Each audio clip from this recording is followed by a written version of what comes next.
that is First Home Savings Account.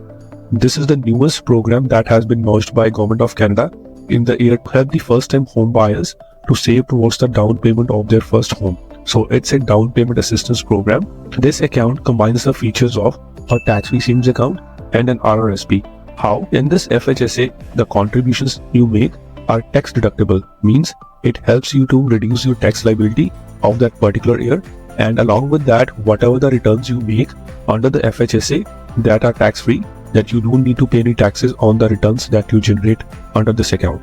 The annual contributions have been capped at $8,000, and the lifetime you can contribute up to $40,000 in this account. So an important thing to mention here is, if you are buying a home along with your partner, then each one of you can withdraw up to $40,000 from their respective FHSA.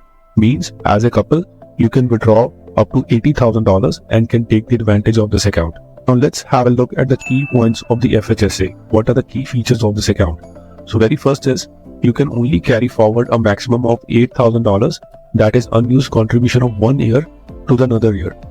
Taking an example, if you opened an FHSA 2024 and you didn't contribute, so in 2025, the maximum you can contribute is $16,000. So at any point of time, your unused contribution room cannot exceed $16,000. The next key point is, this account can stay open for a maximum of 15 years or until the end of year you turn 71.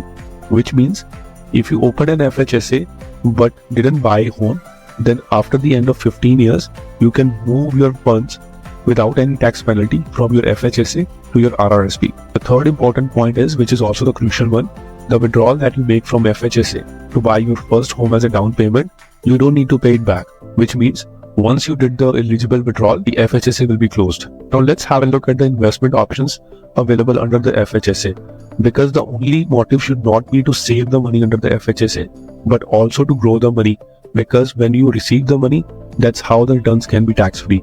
So there can be different investment options, starting from a GIC, that is a Granted Investment Certificate. If your investment horizon is short-term and you are someone who doesn't like to take any risk, you can go for a GIC, which can give you an interest income. Then comes the mutual funds. If you can take a bit of the risk and your time horizon for investment is medium to short-term, that can give you better returns as well. And then you have other investment options in the form of stocks, ETFs and bonds.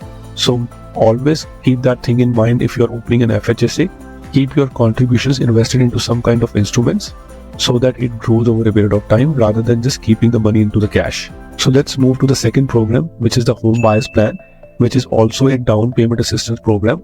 And this plan allows you to withdraw money from your RRSP towards the down payment to buy or build your first home in Canada. So the money that you withdraw from your RRSP towards buying your first home is tax-free. The maximum you can withdraw from your RRSP under Home Buyers Plan is $60,000. Earlier, this limit was $35,000, which has recently been increased to $60,000. So if you are buying a home along with your partner, so you both can take the benefit of this plan and can withdraw up to $120,000 as a couple. But one thing that differentiates it within FHSA is, the funds you withdraw from your RRSP has to be paid back within the next 15 years.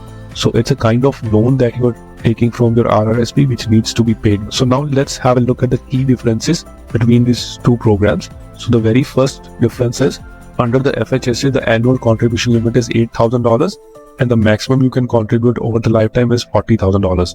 Whereas under the Home Buyers Plan, since it is linked with your RRSP contribution room is determined by your income that you earned from the previous year.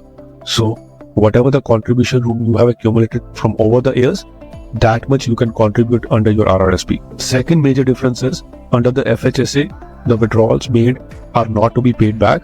Once you made an eligible withdrawal, the account can be closed.